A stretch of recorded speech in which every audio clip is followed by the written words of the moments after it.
stand up and do the pledge of allegiance, I guess. I pledge allegiance to the flag of the United States of America, to the republic for which it stands, one nation, under God, indivisible, with liberty and justice for all. Anybody want to do an invocation? If not, we'll just skip that part. All right, so who's online? Did we say who is there? Not yet. Okay.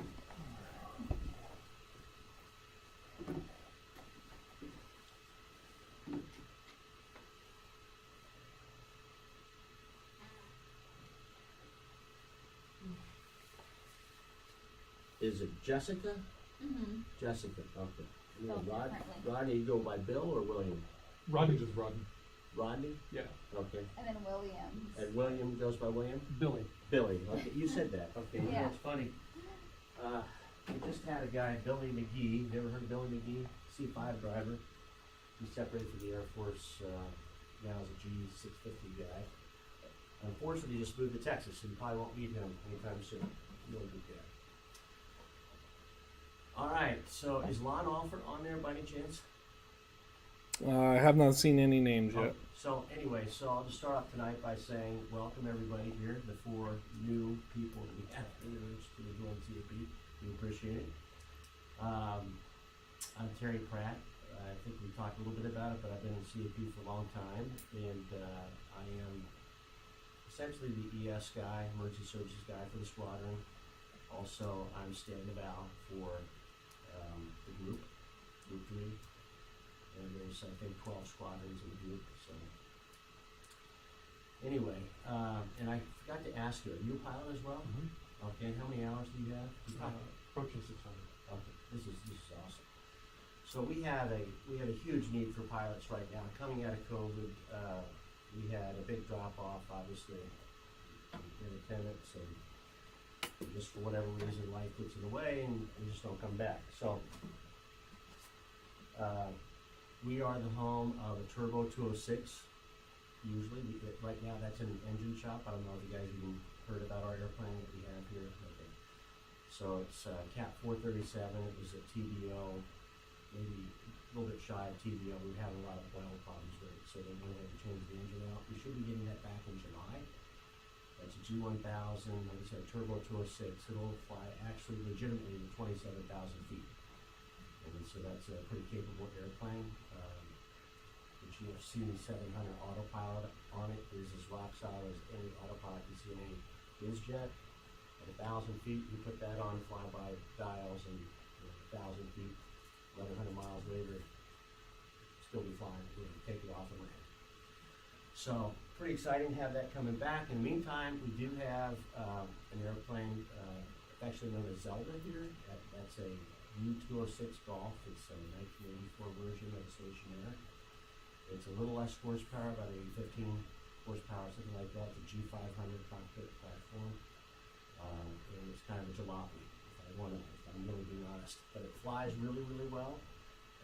Mechanically, it's just the avionics are just an afterthought, essentially. So you'll see that if you do it on 5 years. So I guess to start off, I was going to ask Lon about the airplane, but I'm just going to assume it's still on the July time frame. So that's, you won't be seeing anything. So yeah. Was there a loaner? I think we saw the loaner. Yeah, the loaner is Zelda. Oh. 7598 Zulu is the N number on the airplane. Oh, okay. So And it's actually known as confused. Zelda. It's Oh, Cat gotcha. 498. It's been around for as long as I have at CAP. It's, Gotcha. like I said, it's a great flying airplane, but it's not that great looking. You're spoiled.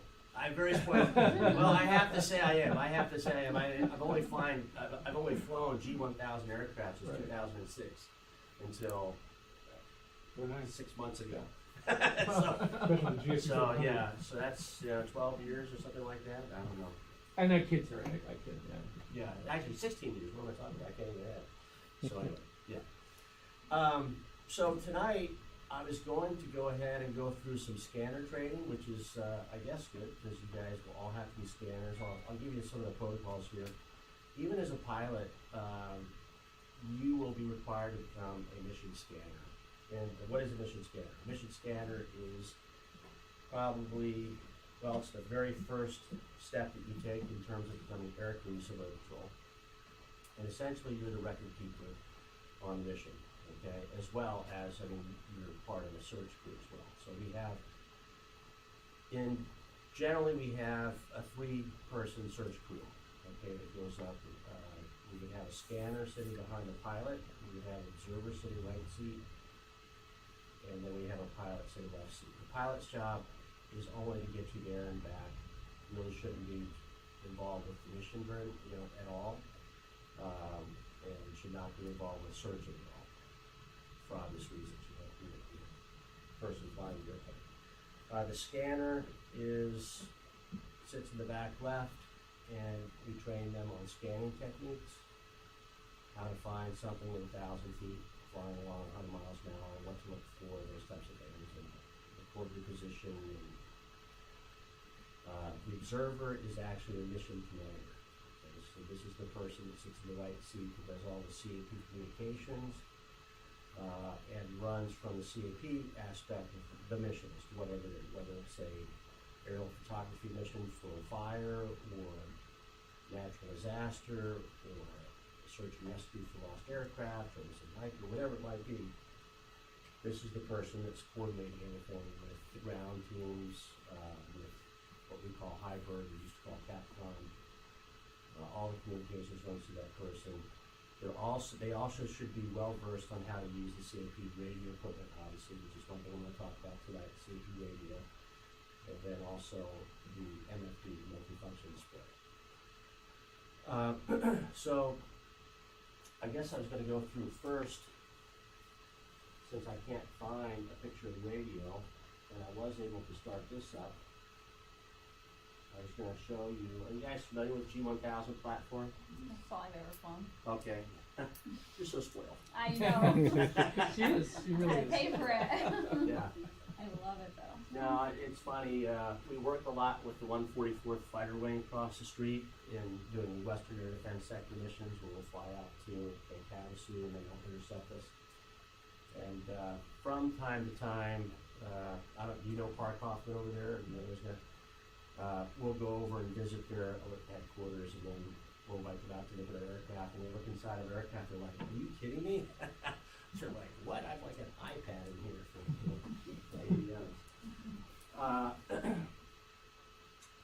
so I'm gonna turn, oops, I'm gonna just turn that off. See if I can.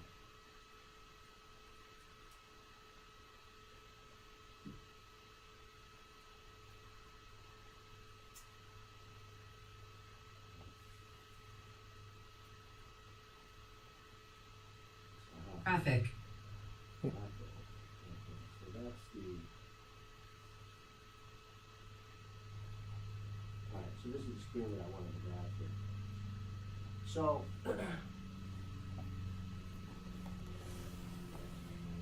this is an incredible tool to use for search and rescue.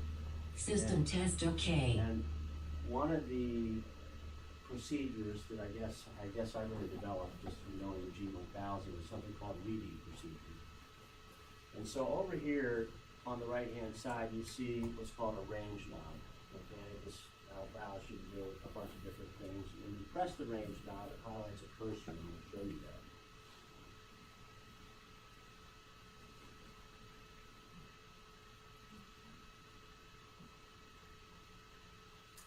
I use this button all the time because we want to fly 1,000 feet AGL in a search grid at a constant speed.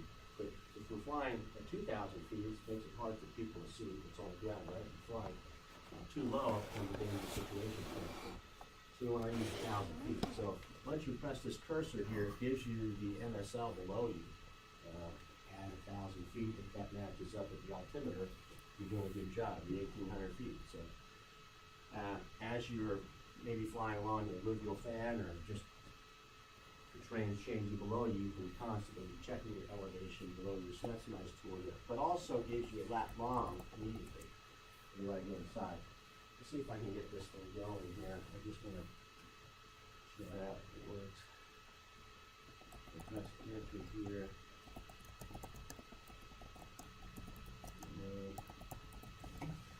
Oops, sorry.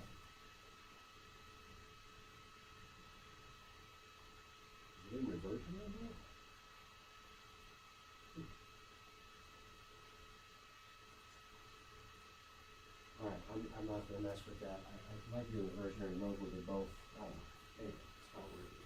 But when I press the range button right here, you'll see that this lat long pops up.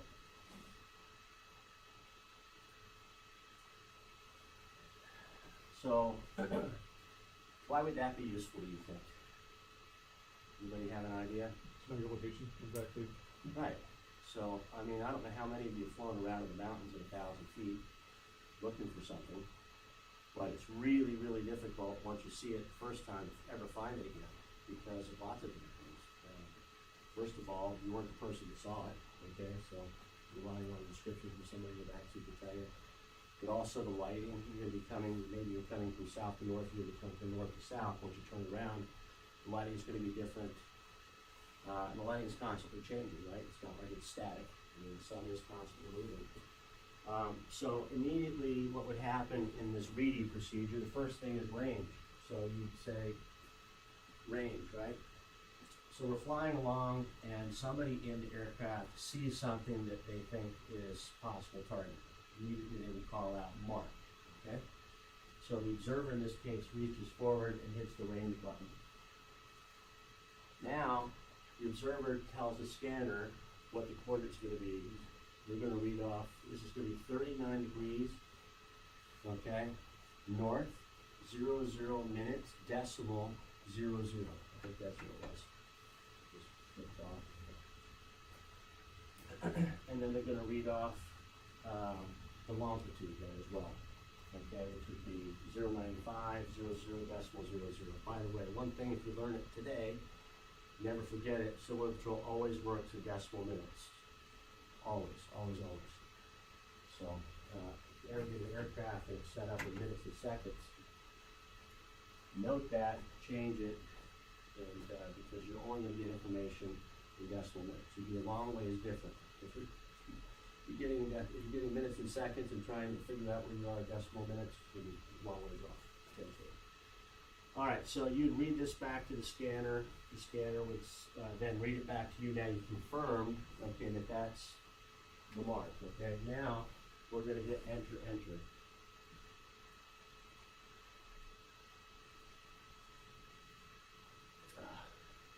Just happened right there. Okay, so it already set up this temporary waypoint.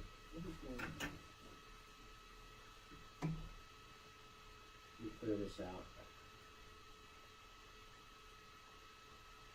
So do you notice that there's a railroad right below my airplane right there? This is actually one of the things you gotta be careful of. You've gotta be very careful that when you're using this procedure, that you've zoned in enough that there are no waypoints below you. There's no physical features below. So you go range, you go that long, you confirm that with the scanner, you go enter, enter. Now we've created a user waypoint, it's named it up. We go direct, which is the arrow right there, direct. Enter, enter. Now what we've done is we've created a flight plan back to that waypoint. Let me see if I can get over to PFD here.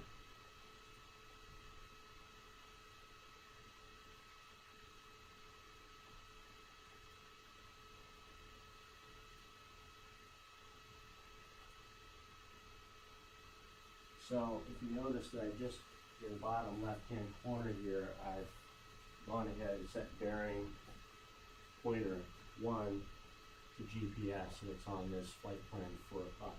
Now, because it's not moving, it's right below us. Give me a second. Let me see if I can get this. Sorry, just give me a second here. Let me see if I can get this moving. Okay, I might be able to.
Let's see what's happening here. Let me see if that.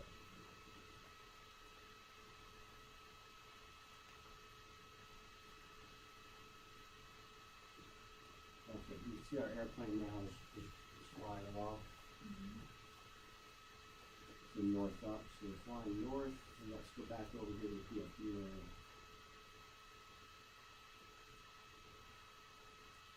Let's change our heading.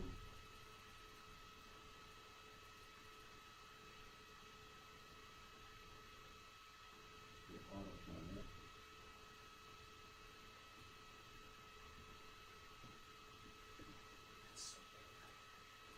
Hey, Chris.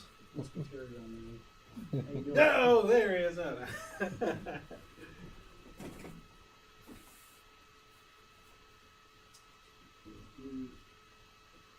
Bearing.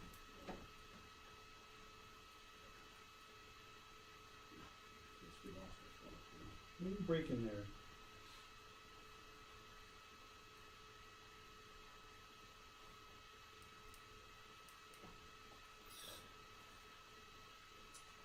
Okay.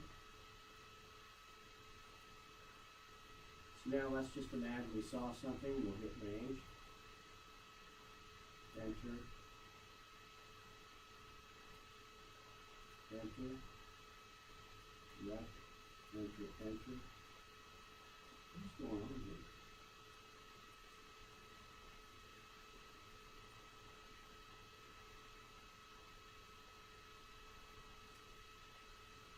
You can see how easy this is.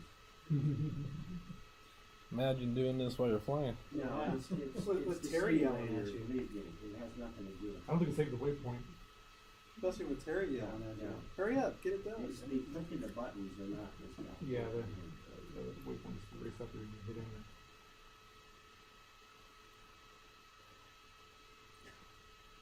And just so you know, I have 3 people: Tim Peterson, Ken Thorpe, Oh, Ken. And- Jason Enoch.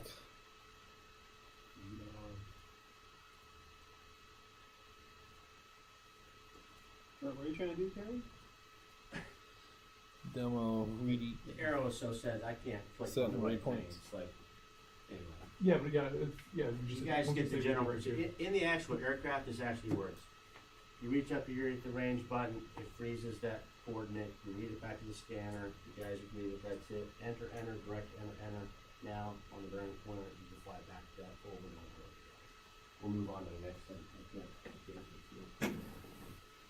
How you doing, Chris? I'm doing good.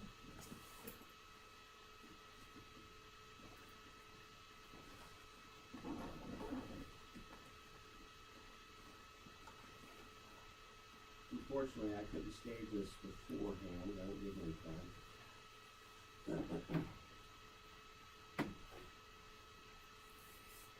And of course, you're on the slowest computer we have. Yeah, is it?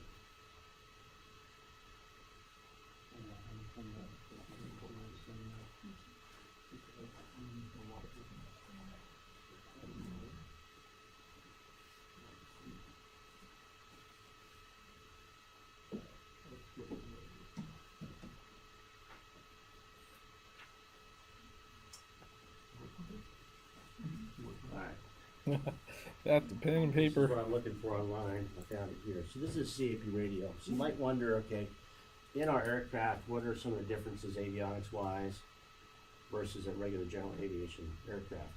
Number one, CAP radio. CAP has the largest network of VHF, radio communications network in the country. Okay, when it's for natural disasters and stuff like that, or Scantana. I think that's the acronym. Whenever America's under attack, that actually happened during 9/11. They activated Plan 1000 is what it was, where everybody was manning the radios here and didn't know what was going to happen next. Anyway, so this CAP radio here is one unique piece of equipment. Another unique piece of equipment we won't talk about tonight is the Becker unit, and that allows us to track an ELT signal. Okay, but I'll see if I can show you guys here. There's 2 frequencies here. There's a top line frequency, which is the main frequency, and then a bottom line frequency, which is a guard frequency. Okay, what is guard? You guys are pilots. What's guard frequency for flying around as a pilot. 121.5, right? Probably a good idea to listen to 121.5. You're long cross country. You have Com 1. You're talking to SoCal or LA Center, whoever. Listen to Guard on Com 2. You'll be surprised what you hear, by the way, which I'm sure if you guys listen to Guard very much, it's amazing. Meow. Yeah, it's like, you are entering airspace. Oh, I hear a lot of meowing. That's what I. Oh, no, it's funny. Okay, so in the mainline frequency, this is the frequency that's going to be briefed during a mission, okay? And there's channels, I think there's up to 230 some odd channels, okay, in a CAP radio. Now, how would you actually enter a channel number with CAP? There's lots of different ways to do it. I'm going to tell you the only way you'll do it ever, if you listen to me and you won't get fouled up. You see that there's a left and right button here, just like turning a page in a book. Just scroll to your frequency. Yeah. Okay? And it goes from, like I said, 1 to 288. There is a way to use these fancy numbers and hit a decimal and do all this frequency thing, but you Yes. can end up reprogramming the radio. Hey, Mike. And you don't want to do that because then the radio will be useless for the rest of the flight. So to change this top line frequency, we just scroll using these two buttons right here, left and right, back and forth. These two, the arrows here, turn the brightness up and down. That's all they're for, okay? Up and down brightness. So you can see here, there's something that says MN and guard, and G1 and G2, okay? MN and guard, G1 and G2. Okay, this is for what frequency are you transmitting on when you push to talk. MN would be main, the top line frequency, or guard. Okay. Now, why do you suppose that we have two frequencies right here? We've got a main frequency and a guard frequency. Are we listening to one and not the other? Are we listening to both at the same time, or what's your thought on that? Standby? It's kind of like a standby or backup. But yeah, we are always actually listening to both at the same time. So so here's the volume for guard right here, and the volume for main. Main and guard volume. This should be depicted to where they're up at a 12 o'clock position. So you're always listening to both frequencies. Like I said, the top line frequency is the one brief for the mission, but you might be out in a grid where they're not able to communicate with you, let's just say. But there's ground teams in the area, or there's a hybrid in the area. This guard frequency is a line of sight frequency, okay? So if there's somebody line of sight with you, a ground team or another aircraft that's getting base, they can call you. So this is kind of like a backup. It's a safety valve, okay? We can't talk to them on main. They're always listening on guard. We can talk to them on guard. Now, how would you know which frequency you're actually hearing? There'd be a green light that lights up on the frequency line, okay? So just to be clear, Terry. Yeah, So that radio is just CAP specific. this is a CAP specific So piece of it's equipment. not the radio that you're using for ATC. No. Okay. Yeah, in fact, as a pilot, you don't want to even hear any of this stuff right here. There's a comm split where you'll have split 1/2. Yeah. So it means that person sitting left seat is going to be on comm 1, which will be our SoCal or ATC. ATC. Right. And then comm 2 will be communicating on the CAP radio. You won't be able to hear what they say. They won't be able to hear what you say. Gotcha. But as a scanner, and because you have to be able to progress through to become a mission pilot, you've got to actually go through the scanner training. So just to understand how the CAP radio works and all that. Okay, so you've got which frequency that you would be push to talk, you could switch here. That's all that this is here too. Well, no, there's two frequencies for guard. There's guard 1 and guard 2, okay? Guard 1 and guard 2, so this toggle. Generally speaking, if you want to talk on guard, we leave it on guard 1, okay? Generally, that's air to air. Guard 2, air to ground. Just think about the toggle being up, air to air, toggle being down, air to ground. It might be in the channel plan for the mission also. They might say monitor guard 2 on your radio. Well, here's how you select that frequency. There's only 2 frequencies you could select on the bottom line frequency, and that's the toggle that does it. There's 200 and whatever here, and it's just turning the page that does it for the main line frequency. Here's your broadcasting high or low in terms of power, okay? This minus will not even be there because we only ever leave it on high, okay? And here's that button right here, okay? And then there's a squelch button that you can press to make sure that you know the frequency's live. Now on the aircraft intercom is that 1/2. I say 1/2. See, there's only one airplane that will ever be 1/2 in this airplane here because they put in the avionics. It's like, oh, they go put the avionics. So radio 2 in this airplane is actually the CAP radio. In every single other airplane you ever fly, it'll be radio 3. Radio 2 is your ATIS or whatever, your stuff. So you guys ready for a test on that? Okay.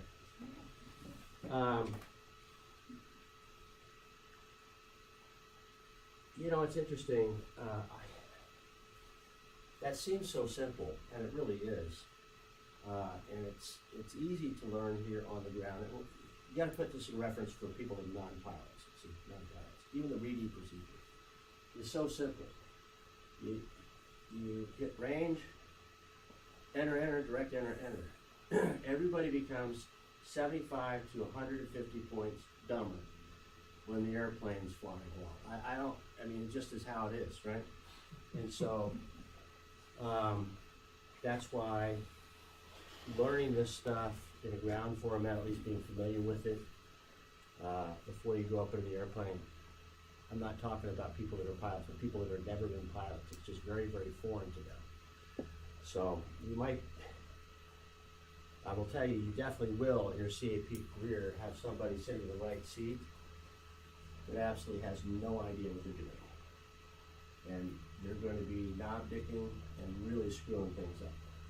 Okay? And so it's really going to be that much more important that even though it's really not your job to run the mission, run the CAP radio, to run the Becker unit, that it's going to be really important that you do know how to do that very proficiently. I like that mustache, but man, that's Hey, pretty, no? as soon as I got my wings, I had to get the mustache. Okay, well there you go. Had to, it comes with the wings, I think, right? It should. Is there a checklist for dummies in the airplane when you're actually flying? Yes, All there that? is. Yeah, there is. That's actually a good question. There is Just a reference cheat card. sheet, a reference card for the CAP radio, and as well as a channel plan that has all 200 channels. Now, what will end up happening is, see, it should be simple. In briefing, they should say it's channel 26. But depending on who you get and how much they love radios, they might say it's you need to be on St. Helena, Romeo 26 Papa, and that's 154.715.3. Okay? All they had to say was 26. They just wanted to show you how much they knew about the radio crystallology or whatever. So, let's see. Does anybody have any questions about the reading procedure and why that might be used or how it's used? Anybody know what reading stands for? Can you repeat it back to me? Anybody? Range enter. Direct enter. Range enter, direct enter. Do you have to be on a specific screen before that functions, or can that work on any screen? So the only thing that I would say about this, it works on the MFD is the screen that it works on. Okay, that's the only screen that has the range button. Not true actually, the PFD does have a range button. So it is on the MFD, but you have to also have your view scrolled in so that there's no predefined waypoints underneath the aircraft. Because the minute that there is, it's going to say, oh, you want to It tries in to select that. intersection that's there, blank. oh, you want Dewey intersection there? No, I don't. I just want to confuse you a little bit. So I could actually go through some of that stuff here on the G1000 because, well, you guys have been flying it. Jessica, you've been flying. It's the only airplane you've ever flown. Yeah. That's pretty good. But Billy, have you flown G1000 alone? No. So there's probably 10 ways to do the same thing in G1000, which makes it nice, and to make it a little easier. But this range thing here, if you see the way that if you turn it to the left, you're going to go down in view, like down to a mile, down to half a mile, and right. Turn it on here.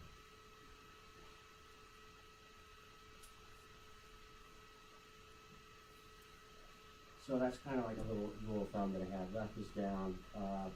Small knob does small things. Big knob does big things. Over here in the flight management system, there's no idea why it's not turning up. You got to hit like the exact. I don't know why.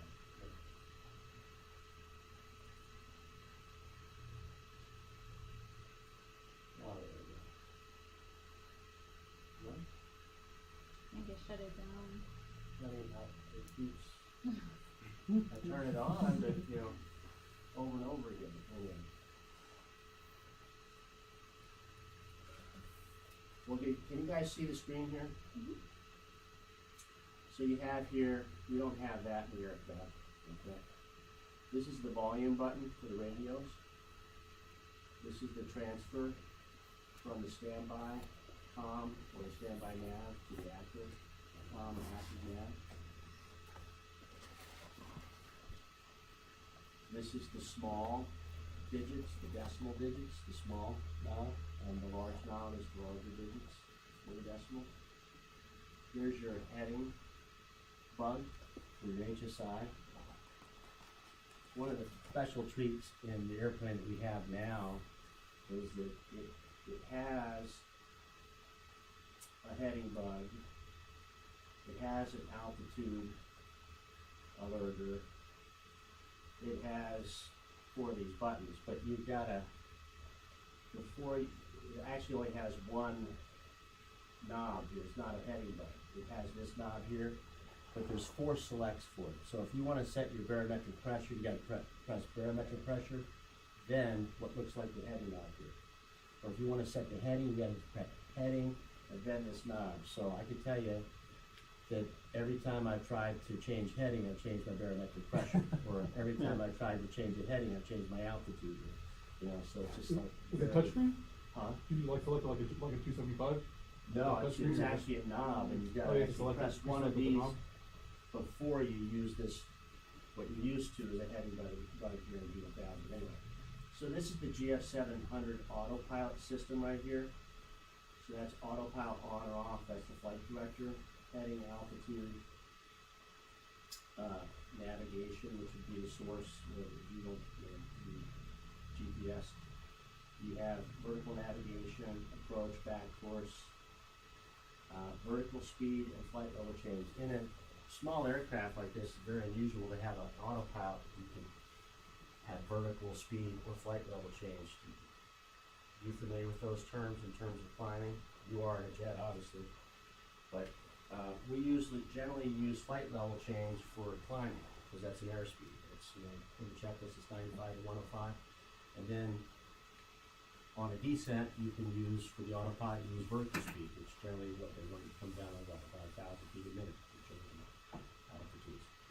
So, and then of course you can change if you set your vertical speed, let's say for 500 feet a minute, you can increase it or decrease with this up or down button.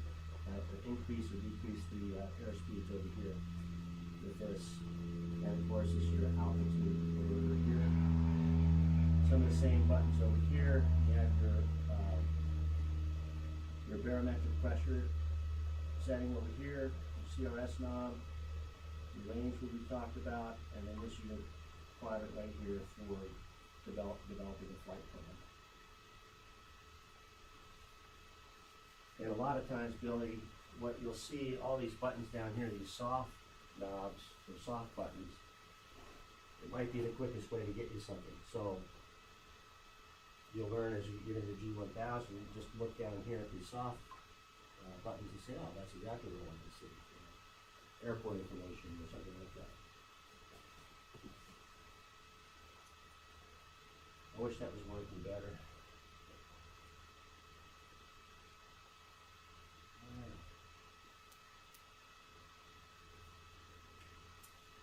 All right.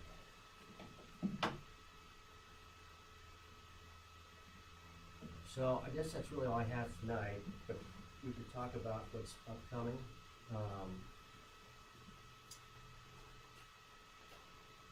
So this is your third meeting? Okay, and how about you, Dylan? Second? Okay. Second. Second, okay. So, you can either decide to go ahead and join tonight or wait another week, it's up to you, with the packet. But essentially, it's going to take, Chris, what is it gonna take in terms of time for them to get packets back and a number for national? 2 weeks maybe, 3 weeks? Yeah, as long as everything's good, as long as the fingerprints are good. Okay, so once you have a member ID and you've completed level 1 and you completed aircraft ground handling, okay? Some of the things that are on that list right here. Does it say level 1 on the top line on prerequisites? Yes, complete level 1 of Okay. senior member professional development Okay. program. So I have to really look at that Yeah, right here, just already to make took- sure, already because this is a scanned little it, different, yeah, so, okay, so, level 1 aircraft ground handling and a uniform and a membership card. We can fly you, okay? Now you can come fly, let's see if you can fly. There should be enough funding throughout the summer. I'm gonna be flying the airplane every single Tuesday, okay? At around 4 o'clock till 6 o'clock, okay? So, that's all that's stopping you right now is a membership card, a uniform, that ground handling course, which is like a 10-minute thing that you watch online. The level 1 is a little more involved with that. It's probably more like, is that 3 or 4 Yes. hours, one time only? It's all online, Yeah. you know, it'll take you a few hours, but it's all online. Oh. It's completely online. Unfortunately, there's just no way to un-CAP some of this stuff. It's really, okay, so it's a government organization, okay? And it's just, once you get through all of that crap, honestly, you never have to go through all of it again. And you're basically, as a pilot, you're down, you get your 1 check ride a year, okay? Which is basically the same as an FAA private pilot check ride. It's a little different than VFRs. It's much more involved than the VFRs. And then if you go on to become a mission pilot, which I expect all of you would, that's a check ride every 2 years. So, but other than that, then you're off the money. I'll talk about some of the other missions that we have. I mentioned the Western Air Defense Sector mission. That's a mission that runs every Thursday here. And we fly with the guys from the 144th. It's a strange situation. That's actually managed by the 144th, but flown by the South Dakota Air Guard pilots.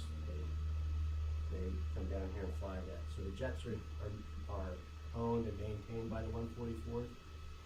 And it's actually kind of fun. It's interesting. On the briefing the night before, they say, "We will not shoot you down." No shit. Okay. That's a relief. But then you get up there and you realize there's actually a gun pointed at you. I mean, these guys have live fire on them. It's not like it was before 9/11. They actually have, and once in a while these F-35s, they do shoot down drones. I don't know if you noticed that or not, but I've heard of it before. But anyway, so that's actually it's a fun mission, and we do have a guy that is with the 144th. Jason Enoch, he keeps all those airplanes running over there, so he does make it more exciting for us, instance, he'll let the guys that are flying those jets know that it's a buddy or something like that. It's kind of fun. The other thing is we have a lot of here in California. We do have a southern border with a foreign country, and so we have a counter drug mission that we run. Does anybody have law enforcement in the background? No? Okay. That would immediately sweep you into you don't have to wait 2 years, but 2 years will come before you know it, because everything CAP, it seems like, I know it sounds weird that I'm saying it comes slow, right? Everything goes slow, but at 2 years it's gonna come fast. It's gonna take you a long time. I hate to say that, but I'm just being real. It's just because it's gonna take you a while to get these ratings and get in the airplane and fly. And before you know it, the 2 years is gonna be out. I'm gonna be in the TV program. So that's a program that is a 3-day mission. And so they pay for all the housing, the food, and of course the flight. Of course, we talked about the cadet program, and there's a couple of different cadet programs. We have the Civil Air Patrol cadet program, which is really what I was talking about earlier. But we also have the ROTC and the JROTC flight programs for high school kids that are going to be going into the armed services, or college kids that are already there or going to be going there. That flight experience requirement is just a little higher. I think it's 300 hours of PIC, something like that. Of course, we do get the occasional search and rescue. When I actually joined the squadron all those many years ago, we had a search every 2 weeks, like clockwork, every 2 weeks for like a week at a time. But with technology and the way that it's increased, and especially with the cell phone forensics team that they have with Civil Air Patrol, they will find people pretty quickly, just based on I guess it's the metadata in the phone. I don't know what the correct term is. And then ELTs, okay? ELT, emergency locator transmitter.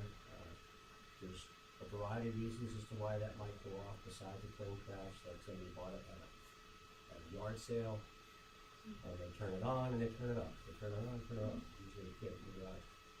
Or Student landing. what's that? Student landing. A student landing. Let's hope not. Student landing, a CAP pilot landing. It is on our checklist to check 121.5 before we shut down. Very embarrassing because going off because of you.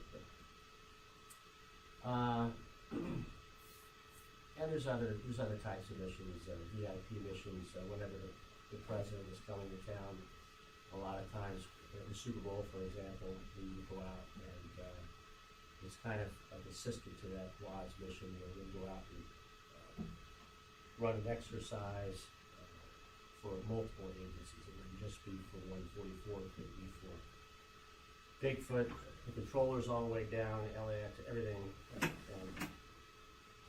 Customs and Border Protection was multi-agency thing where we're the target, obviously. It's kind of fun. But, the main thing is, I want to impart to you guys, it's a lot of work, really. It's a pain in the rear end in the initial, okay? But if you're willing to get through that, there's a lot of reward as well, okay? Especially, I think, in the cadet programs. And I personally have found 4 aircraft in 30 years, and it's always been something that's been very rewarding. People don't think about the fact that if unfortunately I've not found a survivor, but I can tell you that if those loved ones are not found, it would be 7 years before the insurance company would pay any of the survivors. So beyond just the closure of it, you've got an important job out there for people. And now that they have these personal electronic devices, we're looking more and more for lost items and stuff like that as well. So there's a ton to do out there. We do have an airplane here. Everything that you see here in terms of the squadron was self-funded by members of the squadron, including rent. I mean, all the paint and the carpet and all this was just donations, so. Anybody have any questions that they've been thinking of that didn't have an answer to? As far as like the self-funded flights for the 2 to 4 hours, how does Yeah. that work? Okay, so once you become by the way, I'll just back up and say, once you become a Form 5 pilot, you can fly this aircraft anytime that you want to on a California miscellaneous mission Okay. and pay for the gas. So it rents out, I think, I want to say it's like $90 an hour drive or something like that. And so if you want to pull the throttle back and the prop back and the mixture back and fly on it, probably 9 gallons an hour around and just do maneuvering, and you can do it pretty cheaply.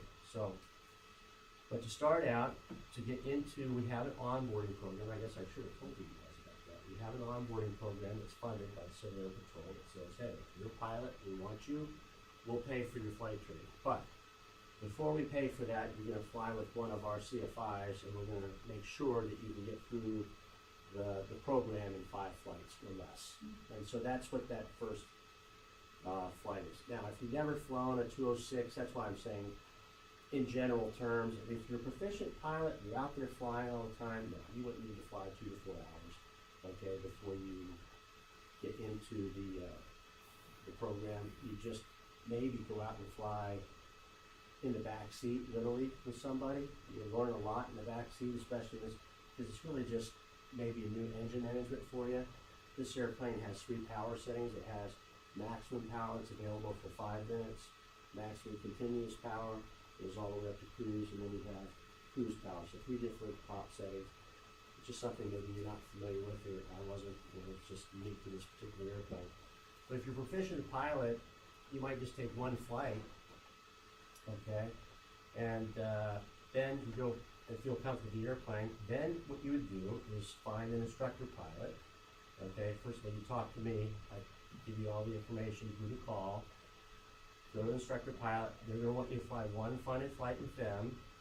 Okay, and then they're going to make the evaluation as whether you should be entered in the program, you're proficient enough, or not. And you would be, obviously, if you've been flying.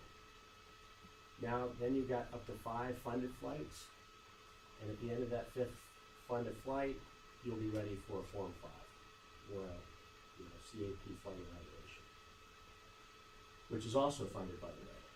So, I think last year I flew somewhere around 120 hours or something like that, so Air Patrol.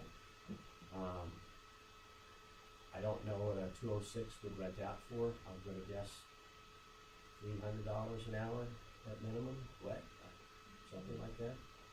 So if you want to do whatever the calculation is, $25,000 worth of flying, okay, that I didn't have to pay for. Dollars wise, I did have to pay for it in terms of it's still Civil Air Patrol, so there's lots of paperwork, okay?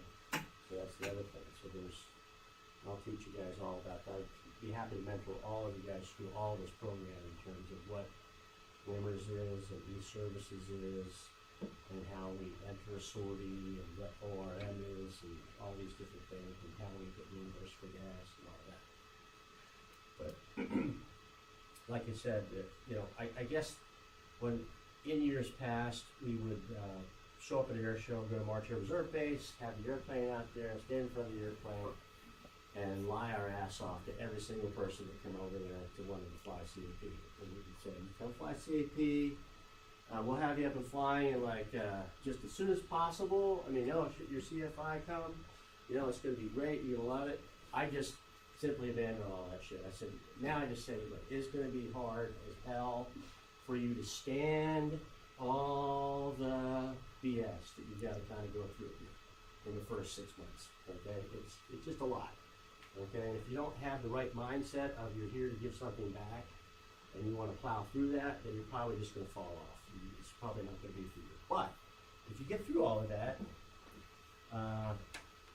Billy, this is what he's been living with his whole Air Force career. So it's just like nothing probably to him. But if you get through all that, you'll find that, if you get to a position where I'm at, where, okay, I've got to take that Form 5 check ride once a year, I take the Form 91 a couple times a year. I have a couple of jobs in the squadron, okay, and with the group. And they're the jobs I like. I'm like the counter drug officer as well. I'm a stand it out guy. So there's plenty of room to cross for everybody.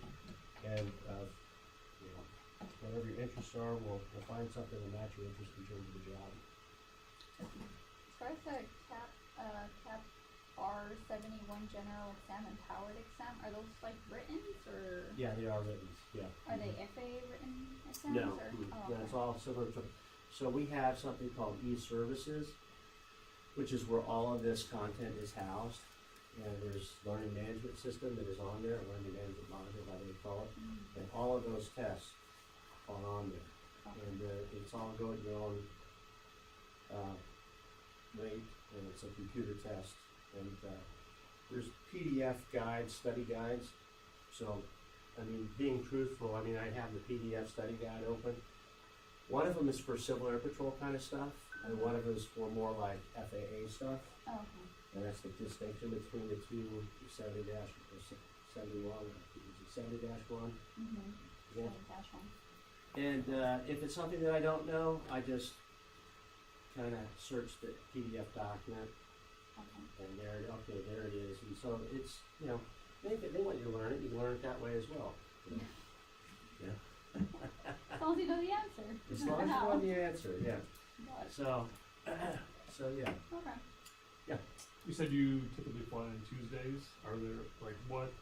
So just because it's a squadron night, and I know that people that want to fly in the crew are already planning to be here on a Tuesday anyway, that's the only reason I chose a Tuesday. I do fly other times as well. And so right now we're coming up on a very busy operational tempo for CAP. It's good that you guys, this is the right time. I think last year before March 30th, we had flown 7 hours in the entire fiscal year, and that was coming off of COVID too, October 1st through March 30th. And then we flew 200 hours between March 30th and September 30th. So this is where we're at right now. We're in the wheelhouse of that. We have all kinds of search and rescue exercises being born out and carried on by other groups where they'll be open for a weekend, and then the actual mission will be open for another 6 weeks beyond that. So what that means is that there's money available to fly and train. So once that weekend's over, you know, I call up the incident commander and I say, hey, I've got 3 people I want to fly on scanner train. He says, great, okay, here's your, you know, mark these sorties down and go fly them, and it's all, you know. So, How many active pilots do you currently have and that fly out of here? out of here, we've got, I think there are, I can probably look it up. there's three Squadron 5 guys right now. There's probably another 6 in the pipeline. And then we have in the group, right across the street at March Air Reserve Base, there's also a squadron. It's a cadet squadron mixed with seniors. They don't have an airplane, but there's a guy named Shane Telekaratna. He's a Delta captain. He's also a check pilot for us. He flies a TK? airplane, but That's how you say his name? Telekaratna. I just call him TK. Well, you guys urge that. I'm proud of the fact I can actually pronounce it, I tell you. But anyway, so so him, Trent Ferris, I don't know, half a dozen, not many. You know, it's like an airplane. No matter how much it flies, you know what it does? It just sits there, constantly. So it's really always available. I mean, By yeah, the way, I think okay, just this month you've got 15 hours. Right? yeah, is that right? That's very light for us. Normally we about double that, but we're not done yet. And Oh yeah, yeah. they are taking the aircraft down right now. The aircraft has been moved down to San Diego for SARX, and so it's coming back next Wednesday. Probably phone tonight. I was going to say something about. Let me see.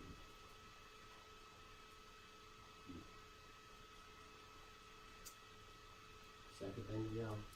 As far as like flying with you on Tuesdays, is that self-funded as well, or No, is that part of no, the that's program? all that'll all be funded. Okay. Yeah, the only more than likely, unless you want to, this is what I'm gonna say, is that, say you have a private pilot's license, but you don't have an instrument rating. You can get your instrument rating in a cylindrical aircraft with your own instructor at the CAP aircraft wing. So that would be another instance where Really? you could, I didn't know that. yeah, you can. You Oh, have to be a mission pilot. Oh, you have to be a mission. You have to be a mission pilot. But that's only $200 a PIC. Only. So here's the good news. So as a resource in this squadron, there's probably, I think there might be 5 of us in the state. I'm a mission check pilot examiner. Okay, so what that means is it's my job to give mission check pilots their check rides. Mission check pilot gives a mission pilot a ride. So I can train. There's nothing that I can't train anybody in this room from. You join CAP all the way up to mission check pilot exam. So that's a great resource. Not very many people have that resource.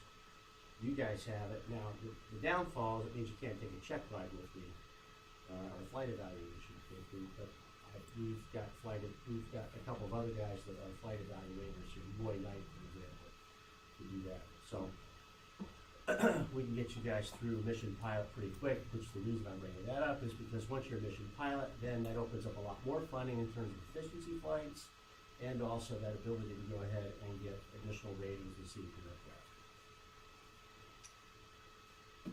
Any other questions? Do you fly for a living? No, I don't. I don't fly for a living. I wish that I did. It's like a real job. Yeah, I wish It's I crazy. did. I actually, So as far as like today to sign up, do you need like the paper copy, or not paper copy, but like the actual my FAA card, or just a picture of it, or? I Oh, think that that's have all the- online. Do you so have the Oh, it's paperwork to so give? we've got, so we can do an application, but as far as your flying credentials and whatnot, that's, once you're a member, that goes into our system. We have a system Yeah, that tracks you all. don't need your any of that. stuff. Oh, okay, just Main fill out thing an they want is money, application. so if you got money. No. Well, that's as much as I can tap dance up here for tonight. An hour is a long time to talk with no plan in front of you. But, You did good, thank you. Yeah.